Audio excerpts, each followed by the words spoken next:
around who you need and go for it.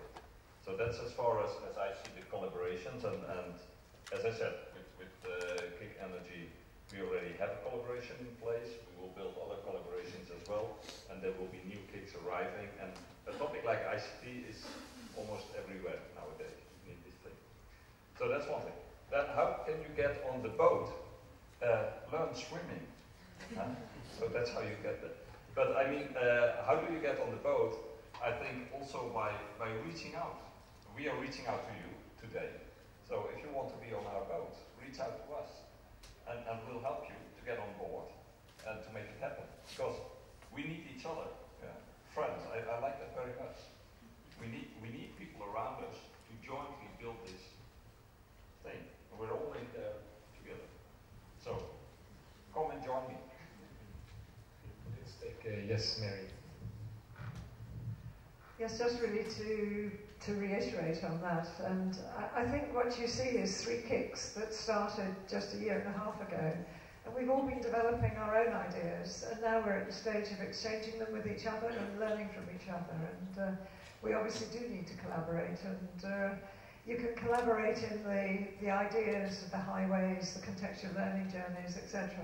And then obviously, as Willem has said, you can collaborate actually on a project level where the areas that your KIC focuses on actually overlap. And I mean, there are clear areas for Climate-KIC that we could link with both InnoEnergy and with ICT Labs. Just to complement what both Mary and Willem said, today we are not mature, so there's no way we can structure our cooperation. So as you could see, we just jump on opportunities. Willem touched on Margaret. I just said, hey Mary, for your storage, let's join forces and let's present you our customers. It's absolutely opportunistic, and that will be for a couple of years more, because we have to mature as organizations. We're startups ourselves, and startups with maybe 20 shareholders and 80 other partners, so that will take time, but we'll make it. Let me add to that, of course we are an institute, and we have definitely an interest to codify good practice at institute level, and then next year we are already planning, in fact, for next conference about good practice change. So this, by then we should be, I think, in a position to really say what it's of interest, at different levels, collocation, KICs, and EIT level. So maybe, this is something for you to know, so that you would come to that conference. It will happen in Denmark in June, but we have some time to prepare, fortunately. There was another question up there. It would take some time to bring a microphone unless you want to chat. It was similar to Maxime's. Okay, so that's covered. You see, it's a miracle. Anything else? We have still a couple of minutes. Maybe the last question then. Over there.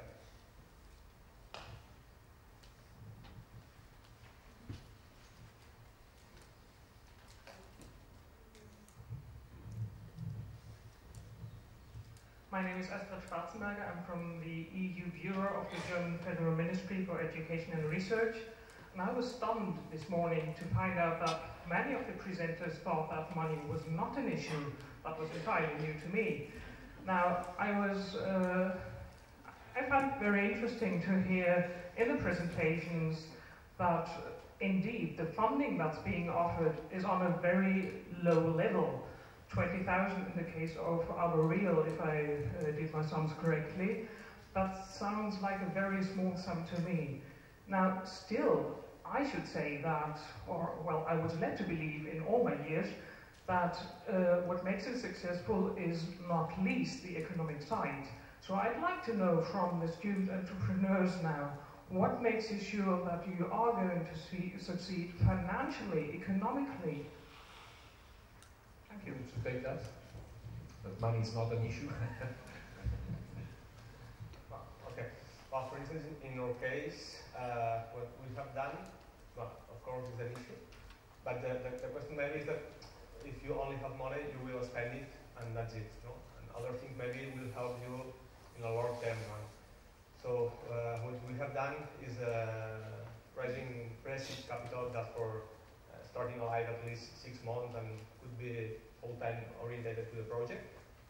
We find it with a business angel that was also an investor in my old company, so it means that he still has confidence recently at least, and it gives, of course, the security of make this jump, you know, because of course we have all our life, our obligations, family obligations, and so on, for instance, and of course this is something that you should consider, no? And in these first stages, maybe it's one thing that personally, of course, is important, no? So the question is maybe what somebody has said it before, that if you make the things well, if you are honest with the project, is well prepared at least, and if you are making the well steps, maybe the conclusion is that you will find the possibility to find people to help you economically, at least in these first stages.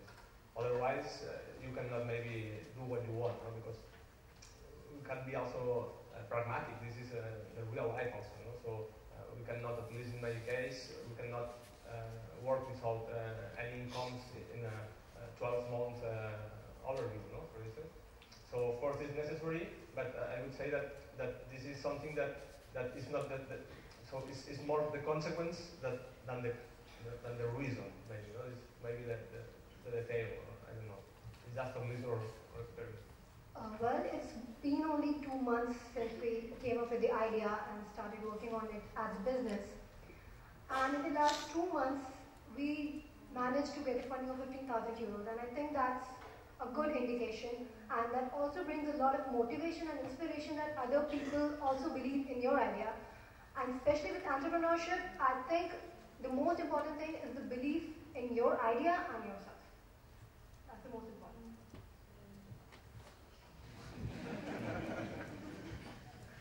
Well, part of me comes back to the fact that I've lived in San Francisco for years, so I assume that 9 out of 10 are going to fail. And what that means is that getting funded doesn't guarantee success in any way. And it might be cynical, but basically it's easier to convince investors than it is to convince the market. And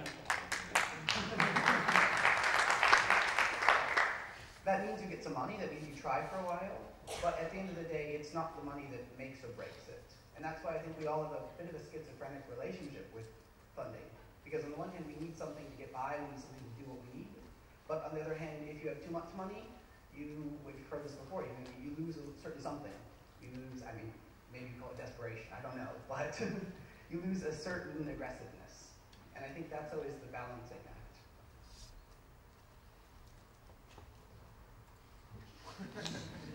He wants me to answer. I'd say on our project, in terms of the money that we actually need is we're developing, we're doing R&D on a product that requires quite a lot of money, but I think we're looking for alternatives and using partners from InnoEnergy to get them to contribute by providing us with services and equipment to participate in our R&D process right now. So later on, we'll probably need money, maybe as they have presence some sort of fund to allow them to do their initial work, to run the business, and to live. But I think aside from that, yeah, money is necessary, but yeah. Yeah, so I think it's important to see that there's money and money. So I think the money that's not so difficult to get is indeed the initial small investment money. But to get the thing going on the long term, we need the money from the customers, as was said. And that's of course the hard part. But in the end, that will define whether there is success or not. I mean, I've been very often in the valley during the last 10 years, and things were not going that well. Until companies like Apple, Google, Cisco succeeded to get customer money floating into the area again, and that refueled the whole thing. So in the end, it is that money that we are looking for, and that is crucial, because if that not comes, it doesn't flow. So there's money. So I think when we're talking about let's say the money that's not so difficult to find, that's the relatively small amount of money you need to get things going. That is plenty there, but that's in the end not the decisive thing. Well, do you want to add anything? Because we are running out of time. But of course, we are going to share the lunch on the conference, so this is not over. Let me conclude by thanking you, because we benefit greatly from these interactions with you. I think we have to practice this more often. It's inspiring us, it's giving us, even slogans, that we would remember. So I think this was simply great. And I would invite you to thank these people and give an applause.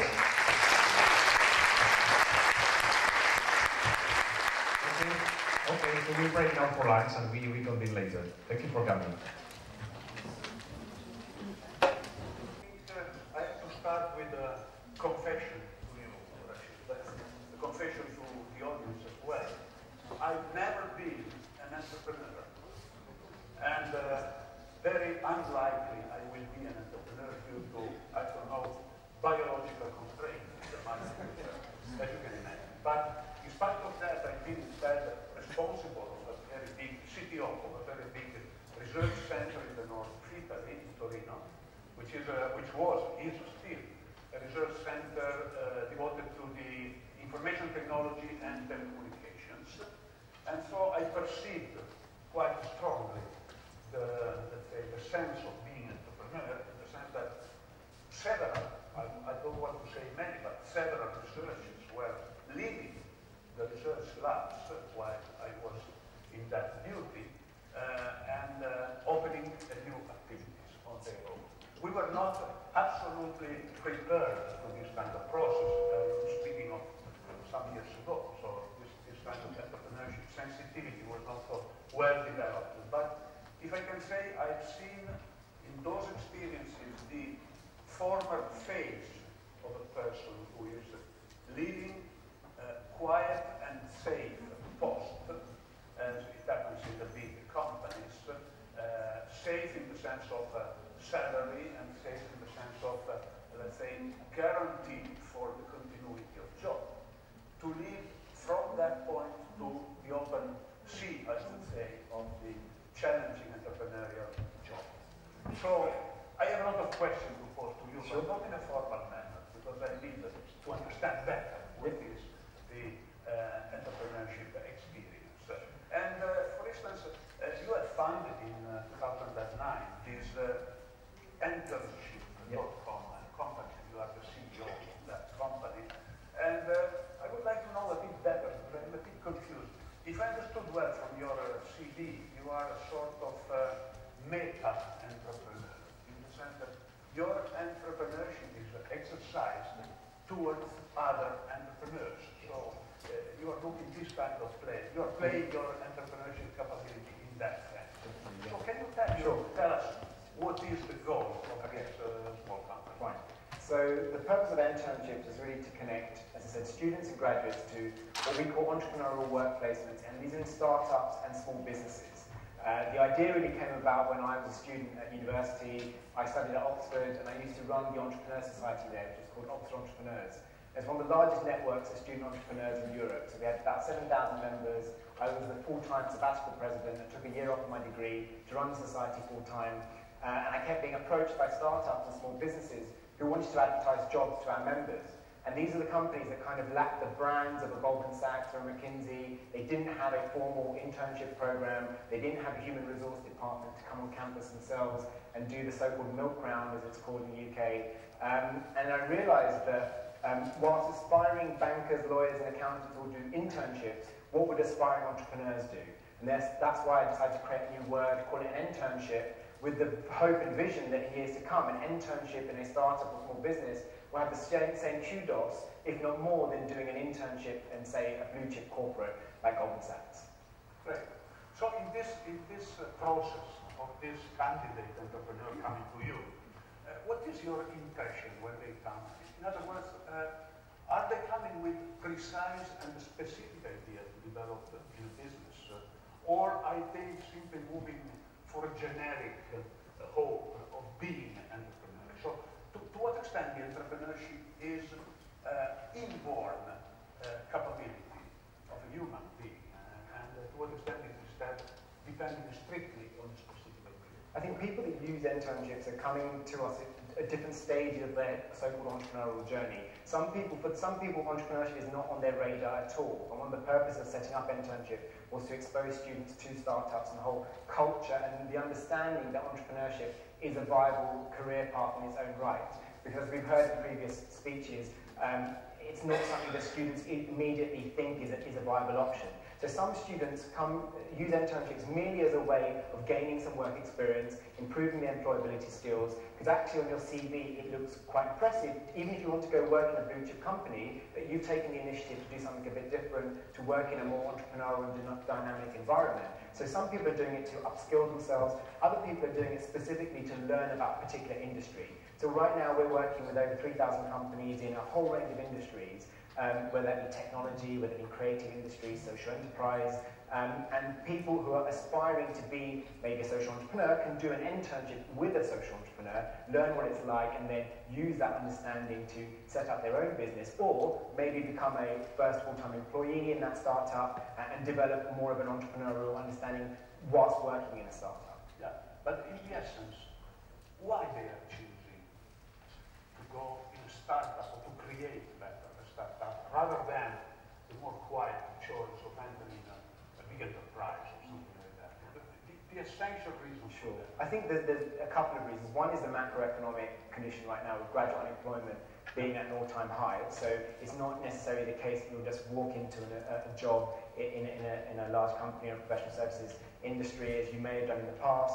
Employers of all shapes and sizes are saying you need work experience. And it's very much a catch-22 situation because it's very hard to gain internships and work experience because there are very few out there. So some are doing it for that purpose.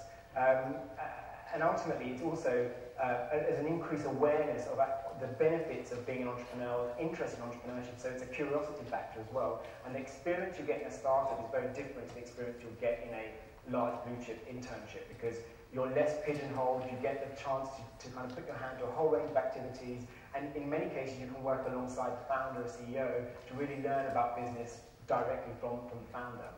I see.